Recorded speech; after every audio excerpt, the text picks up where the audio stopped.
So hello and welcome back to Books and Things, and welcome to another video. And today I thought I would have a bit of a chat about how I wrote Secrets of Hartwood Hall.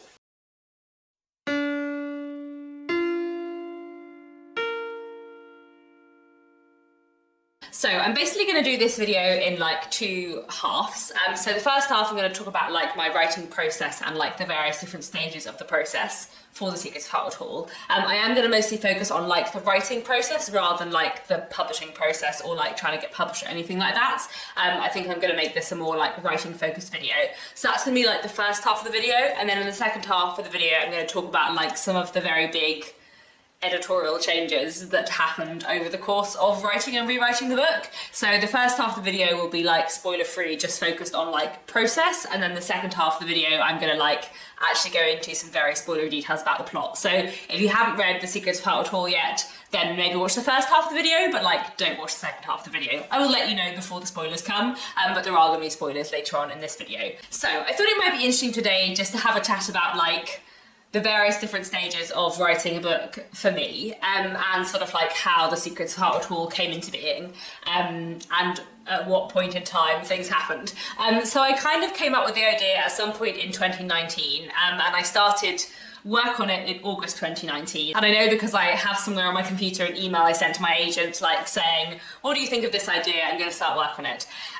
So at the time when I started writing The Secrets of Hartwood Hall, I'd had an agent for a few years, and I had originally signed with her on a different book, a book that wasn't historical fiction. I'd had a couple of books out in submission, nothing was really getting picked up. Wrote a couple of other things that weren't really quite working, and then ended up landing on the book that became The Secrets of Hartwood Hall. So I kind of had the premise and the like very basic plot outline in my head in kind of August 2019, and then I started to plot and plan it properly in September 2019, and then to write it shortly afterwards, I think. If you hang around in writing circles on the internet, you may have heard the terms plotter and pantser. And to be a plotter basically means that you're someone who plots everything out in advance, and to be a pantser means that you're someone who starts writing the book having no idea where it's going, and you just like write it and see what happens. Of the two of those, I'm definitely a plotter, in that I do tend to have like a good plot outline before I go into a book, but I feel like I'm actually more of an editor than I am either of those things. Because what I tend to do is write a plot,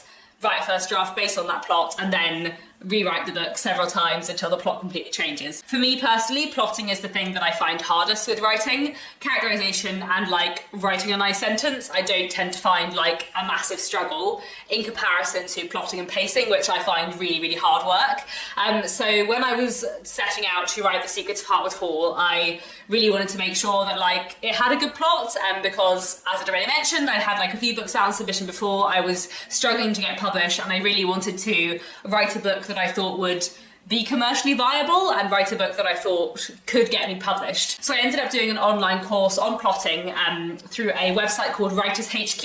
Writers HQ I found really good. The only course I've done on there is the Plot Stormers course, which I did to help me plot The Secrets of Hartwood Hall out for the first draft, and I found it really, really useful. Writers HQ have a lot of different writing courses based around different areas of writing. It's all like self-guided, self-taught online, so there are like videos to watch and lots of things to read and exercises to do. And the idea behind the Plot Stormers course that I did was that you start off with a premise, and by the end of the course you have a fully fledged plot outline and you know how to go away and write your book. And one of the things I really like about Writers HQ is that I feel like they're very good for saying, well, you know, some of you will be writing literary fiction, we know some of you will be writing really commercial fiction, and we're going to talk about the ways in which the tools we're giving you can apply to both those kinds of fiction. So I found that really, really helpful as well. The courses on Writers HQ are pretty reasonably priced as well, and so basically how it works is you like sign up for a month and then you have access to their online courses, and it's £20 a month, but the first time you sign up is £10.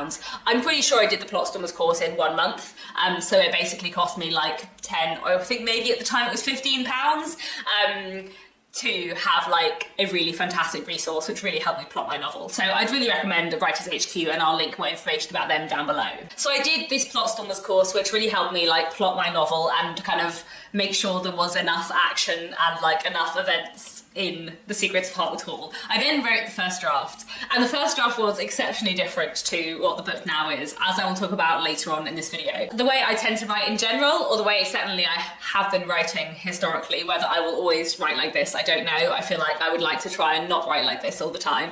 But the way I typically write is I write like a very quick first draft, and then I edit it and rewrite it a lot afterwards. So I finished the first draft of The Secrets of Hartwood Hall probably in like March 2020. In fact, it was March 2020 because it was just before lockdown. And then I sent it to my agent, was kind of waiting for feedback, doing some revisions on my own. And I also shared it with some other people. You know, my husband Nick read it, some kind of beta readers from my writing groups and friends. And I kind of like gathered their feedback together and started like rewriting things. And I also got some feedback from my agent who kind of was rewriting things with that. So I ended up kind of creating a second draft of the book, which was more like the book that the book now is, but still pretty different. So I did a lot of work over like the middle of 2020, rewriting and reshaping The Secrets of Hartwood Hall with lots and lots of feedback. There were lots of things that I changed and moved around. I wrote lots of new scenes, and me and one of my friends used to do like online Zoom writing sprints where we would like sit there and write for half an hour together over Zoom over the pandemic. And I just, reworked The Secrets of Hartwood Hall a lot over the course of 2020. I did a lot of massive like structural edits at that point in time, and in fact throughout a lot of the editing of The Secrets of Hartwood Hall, my editing has been huge rewrites, really big structural changes, kind of not just like changing some words or like, oh, I don't like that sentence anymore. It has been really big things like moving whole scenes around, moving whole sections of the book around, completely changing characters, completely changing character arcs. So I feel like even by like November 2020, the book was already like pretty unrecognizable from the first draft I had finished in March 2020. And then in November 2020, the person who had been my agent for the last few years told me that they were leaving the publishing industry. This does happen from time to time. You know, being an agent or being an editor is just like any other job, and people move and change and make career changes. But that meant I ended up looking for a new agent, and I ended up signing with the agent who is my agent now. I then did another big round of edits with her. In fact, I think I did 2 rounds of edits with her. I changed quite a lot of things. I made like one big change to the ending that I had been thinking about for ages, that I sort of knew I needed to make, but I hadn't made yet. And I also like rearranged the middle of the book quite a lot. After all those changes had been made and my agent and I were happy with the book, it then went out on submission to publishers. As you will know if you watch my like journey to publication vlog that I put up on publication day for The Secrets of Hartwood Hall, I got my book deal in March 2021. Then after that I did lots of edits with my editors. So how the editorial process like tends to start when you are having a book published by a publishing house is that they send you like what's called an editorial letter, which is usually like a, 5 to 15 page letter filled with notes saying, these are the things that are really working, these are the things that are not working, these are the things that could be stronger, why don't you think about doing this, this, this and this? This character needs strengthening, this plot arc needs strengthening, not enough tension in this bit, the middle needs kind of the pace being rejigged, like all of that kind of really big stroke stuff. So I had a kind of big editorial letter from my UK editors and my US editors together, and then I kind of made a lot of really big changes. We then did another round, which was like partly structural, those kind of like big stuff, but also some smaller stuff too. And then finally I had like a sort of very focused line edit, which was looking at, the individual sentences, whether they worked, and especially looking at kind of cutting and typing, because the book was a little bit rambly. In my, Victorian way, I did have a few bits that didn't need to be there. So we probably cut in the last line of it somewhere between like 5,000 and 10,000 words out of the book, and like nothing was lost that was needed. Like nothing was lost at all. It was just rambling and extra words and repetition, and me describing the same thing 3 times for no reason. So that was like a really worthwhile edit to have at the end as well. Then at the same time as I was doing the final line edits, I also had 2 sensitivity readers working on my book. If you don't know, a sensitivity reader or an authenticity reader, they're sometimes called in the US, and I think it's probably a more useful term actually. But a sensitivity reader or an authenticity reader is an editor who is kind of reading your book from a particular perspective, looking out for a particular issue. So one of the big things, I suppose, for my book is that the main character, the protagonist of The Secrets of Hartwood Hall, has hearing loss in one ear. She can't hear in her left ear. And that's not something that I have myself, so I had a sensitivity reader kind of read the book looking at hearing loss and its presentation, and also looking at like whether it felt accurate and authentic, which was really, really helpful and really, really useful. And I did end up making like some changes off the back of that, mostly because at the time when I was writing The Secrets of Hartwood Hall, I got blocked ears all the time, and I would regularly have like several hours a day when I couldn't hear out of one ear. But then it would be like fine the next day. That problem has kind of gone away now, and obviously it was a fairly temporary thing, but I definitely feel like the fact that I was experiencing that at the time is what made me kind of put that into The Secrets of Hartwood Hall. But what the sensitivity reader said to me is that what I had originally written in The Secrets of Hartwood Hall was a very good depiction of what it would be like to have very recently lost your hearing in one ear, whereas actually Margaret, the protagonist, is meant to have lost her hearing in one ear quite a long time ago. So I ended up making like quite a few tweaks and changes kind of off the back of that, which is really helpful too. And then basically what happens next when a book is being published is that after you and your editors and everyone is kind of happy with the book, then it goes off to copy edit. And the copy editor is basically someone who checks that everything is correct. So they check the spelling and the grammar and the punctuation, they check the timeline, they check consistency and continuity errors. They check that, you know, the sun is not setting 3 hours earlier than it should be at this time of year in this place. They check that a character doesn't like stand up when they already stood up 2 lines ago. All of that like nitty gritty stuff, which I really, really love. I also am myself a freelance copy editor and proofreader, and I find that stuff excellent fun. And yes, it was very useful to be told by my copy editors that the sun was always setting in the wrong direction, because apparently I can't get my head around where the sun rises and sets. But anyway, and then after a book has been copy edited, it then gets typeset, so it then gets put into like its actual pages. A PDF is made with the book, you know, as the book will be. After that, the book goes to the proofreader, and while the proofreader is reading it and making sure everything's okay, you also like have a chance to check that you're happy with everything too. And that's kind of like the final stage, I suppose. So yeah, I feel like over the process of writing and rewriting and editing The Secrets of Hartwood Hall, I must have done like at least 10 drafts of the book. I feel like I did a lot of rewriting and a lot of different drafts, maybe like 12. Yeah, I feel like it was definitely over 10, and it has changed massively from the initial draft to the final product that you can go away and read. So that was the first half of the video, talking about like the writing process, and now I want to go on to like how the book changed and the things that are very different in the final draft to the first draft, because I thought that might be quite interesting. This is going to be like heavily spoilery, massive end twist spoilers. So if you haven't read The Secrets of Hartwood Hall, please don't watch the rest of this video. It will ruin the book for you if you ever intend on reading it. Okay, I've given you enough warnings, so please only stick around if you have read The Secrets of Hartwood Hall. Let's talk about stuff that changed, because yes, there was a lot. The very first scene that I ever had in my head, the very like beginning of The Secrets of Hartwood Hall, before I even like had a proper idea of any of the characters or what it was going to be about, is the scene where Margaret and Mrs. Evesham are in the library together. Let me find that in my book. Mrs. Evesham sat and thought, then, "Did you love your husband, Mrs. Lennox?" The question startled me. "Of course," I said mechanically, and I suppose she saw my frown, for she smiled an odd, satisfied smile. "You must think me very uncivil, Mrs. Lennox. I do not mean to insult you. It is only idle curiosity. I sometimes wonder how many wives love their husbands."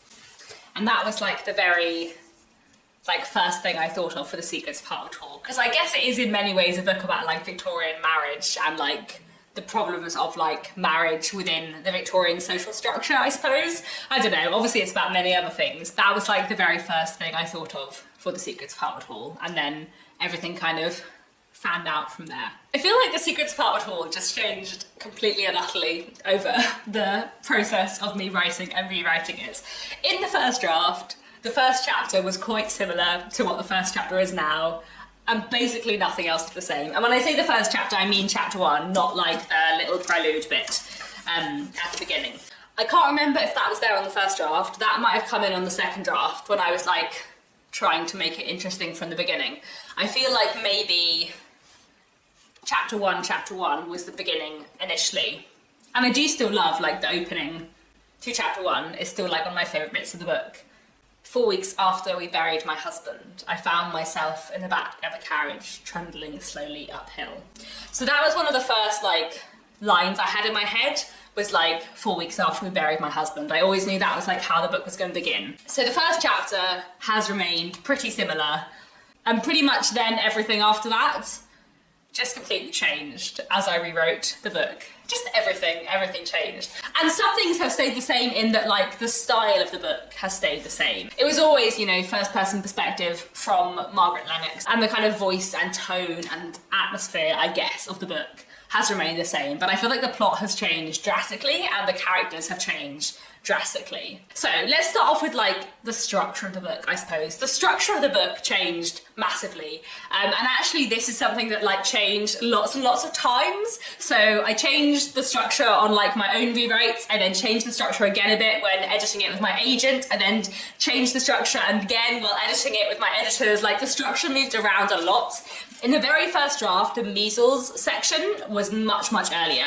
So at the moment, the measles section, as I think of it in my head, begins on like page 192 of the UK edition out of like 400 pages nearly. So it is like halfway through the book. And I feel like in the first draft, that happened like a third of the way into the book. And a lot of the scenes which now take place before Susan and Louis get the measles, in the first draft took place during. So like the end of volume 1, when Margaret is exploring the East Wing on her own, which is still like one of my favourite bits of the book. That scene is sort of similar to a scene where that also happened in the initial first draft of the book. But initially that scene happened when Louis was ill with the measles. So like the measles came much earlier, but Margaret and Paul's relationship came much later. And there was just a lot that like moved and changed. I feel like Margaret and Paul's relationship actually was something that like structurally changed a lot. I'll talk a bit more about like how it changed on a character level later, but on a structural level, when their relationship began, like just like moved around all the time with like every draft I did. At some point, I think their relationship didn't even start until after Susan had died. But that was at a point when Susan died much earlier. Like this is what I mean, where like the structure just completely changed around throughout the whole of the writing and rewriting process. And I definitely, did a lot of work throughout various edits to try and get the plot structure like interesting and working. I feel like initially the beginning was interesting and the end was interesting and the middle was just like a bit of a fog. And I feel like hopefully in the final draft, the middle is all exciting too, and the tension like ramps up slowly rather than just being like up and down a lot, which I feel like is what it was in the first draft. Another big sort of plot thing which changed, not between drafts, but between my initial outline, like my plan, and the first draft, was the nurse, Miss Davis. So when I initially wrote a plot structure, a plan, I planned that there was going to be a nurse who was going to come and look after Louis when he had the measles. But in my head, it was just going to be someone who was from the village, who was going to like notice things about the hall and talk to Margaret about them, and that was going to help Margaret kind of work out what was going on. And then while I was writing the first draft, I was like, oh, I have a fantastic idea. What if the nurse is actually the person who is hiding in the East Wing, which I think was definitely like a very good idea, and is like absolutely vital to the novel now. But it meant that when I wrote the first draft, I did that, but I also had things in my plan, such as Margaret exploring the East Wing, hearing things when Miss Davis is being the nurse, but she's not in the East Wing at that point, so what was Margaret even hearing? I just felt like a lot of the first draft was a lot of nonsense. There were also a lot of big plot things, like to do with the ending, that changed a lot. So in the very first draft, the ending was a lot slower, I suppose, and Margaret didn't end up telling the story of her marriage to Lucy and Charlotte. She ended up telling it to Mrs. Welling, the vicar's wife, who initially was in it a little bit more, and she ended up kind of telling her story to Mrs. Welling before she told it to Charlotte and Lucy, which kind of like spread out things in a way that didn't really work. And the ending itself was like a lot less dramatic. So Isabella didn't arrive with Mr. Grey at the end. They had to like go to the inn in a final extra chapter that wasn't necessary and to collect Isabella. I also, in the first draft, did not burn down Hartwood Hall. There was a little bit of a fire and then the fire just went out. And my husband Nick read it and he was like, Katie, you can't write a book that is sort of Jane Eyre vibes and not burn down the house. That is just completely ridiculous. So then I burnt down the house at his suggestion, which was definitely the right suggestion. I don't know why. I just like let the fire go out in the first draft. It was so much less dramatic. Anyway, so that was a fairly big change to the ending too. Another very big change to like the ending and the twist was that in my initial first draft, Mrs. Evesham was Mrs. Grey, rather than Mrs. Grey being the one that was hiding in the East Wing, which didn't make any sense at all. And I wrote that in the very first draft, and then I was like, oh, I think this is the wrong way round. That doesn't actually make logical sense. It makes much more sense that Mrs. Grey would be the one who's hiding. I'd sort of written it the other way round accidentally, and then it took me a really long time to fix it, and it wasn't until not long before the book went out on submission that I fixed that with my agent, and it just works so much better now. I don't really understand why I ever had it the other way round, because that just didn't make any sense at all. But I do feel like that meant that Mrs. Evesham and Lucy, Miss Davis's characters like changed quite a lot between drafts, because I sort of swapped things. And the fact that Mrs. Evesham is a writer, which I feel like is pretty important to the book, that didn't come until quite late on. To be honest, that didn't even come, I think, until after I was working on the book with my editors at Michael Joseph and Dutton. I feel like I had hinted at it because it was in my head, but I had never actually put it in the book until then. Another very big plot thing that has changed over the course of writing and rewriting The Secrets of Hartwood Hall is Susan, her as a character, and all of the plots surrounding her. So in the first draft of The Secrets of Hartwood Hall, Susan did not exist. There was a very nice maid called Sarah who was perfectly pleasant, and she got measles and she recovered and she didn't die, and she was perfectly nice and she had a bit of a crush on Paul, and that was the person who became Susan. And then I realised, partly with feedback from my first agent, that the book just didn't have any momentum in the middle, and that this character, this maid character who I had, could maybe give that if I did something different with her. And I think actually my agent suggested that I make the Sarah/Susan character good friends with Margaret, and then die from the measles. And then that could be like a bigger dramatic plot point for Margaret. But I ended up deciding to do something different with that. And I turned Sarah into Susan, who is just, yes, quite horrible in some ways, but also like I really like her. Like I had so much fun writing the character that Susan became. I had to change her name from Sarah to Susan, because when she was really nice, it was perfectly okay for her to be called Sarah. But then when I made her into a scheming blackmailer, I thought I probably had to change her name, because I just know an awful lot of people in real life called Sarah. So I changed her name to Susan, and she became what she is through various different drafts. I feel like I did maybe the second draft. Susan was like a bit scheming, but also like a bit nicer. And then she ended up just like becoming more and more unpleasant and more cunning, I suppose. In the very first draft, when Susan didn't die and wasn't blackmailing, it was Mary, I think, not Susan, who wrote to Mr. Grey and made him come to the house. But even then, I feel like it was all very vague and wishy-washy in the first draft. I feel like it's definitely much better now.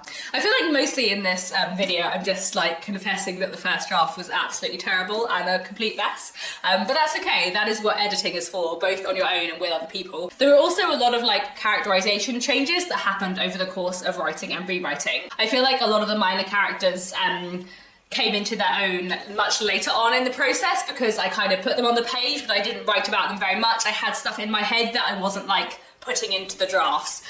So some of the characters, especially I would say like Mary, I feel like it wasn't until like really late on that I feel like I got a proper grip on her character, and that like she became more fully fledged. So like some of the later scenes in the book, like some of the scenes in the book I wrote last, are some of the scenes with Mary. So the scene where Margaret and Louis are playing hide and seek and Mary gets freaked out when she sees Louis, and the scene where Susan has broken into Mary's room and Mary is furious at Susan. Those two scenes were like two of the final scenes I wrote in The Secrets of Hartwood Hall. They are two of the last things that went in very late on.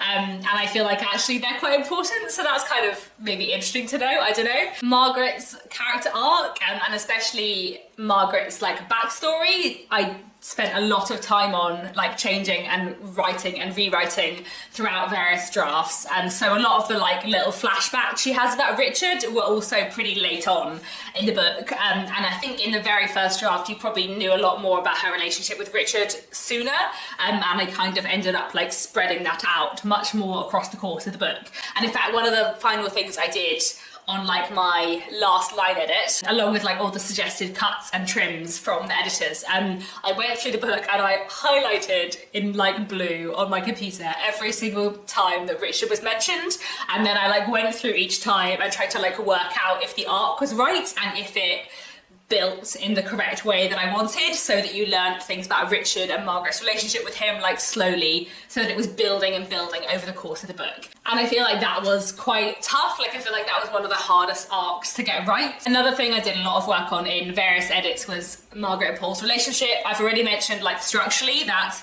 when their relationship begins, like moved around a lot in the process.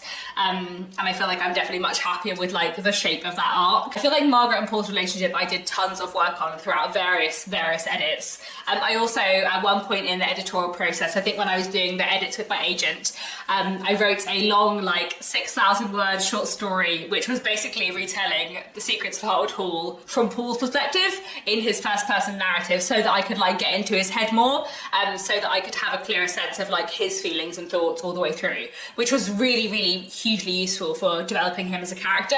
I feel like if anyone who writes is ever struggling with a character who is not like your viewpoint character, like going away and just like writing something in first person perspective from their viewpoint is so useful. I feel like writing Paul and Margaret's relationship was really, really interesting, and one of the things I really enjoyed in The Secrets of Hartwood Hall.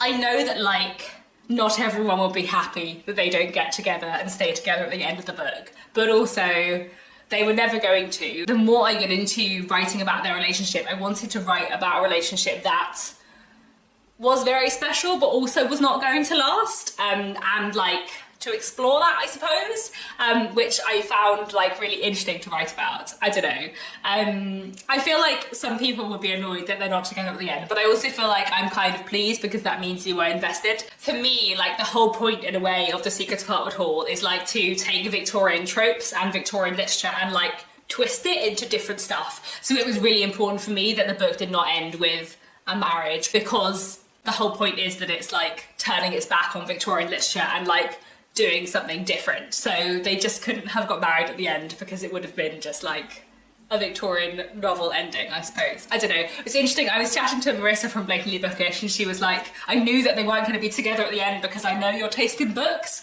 and I know that you like books where people aren't together at the end. And I was like, oh yeah, I guess I kind of do.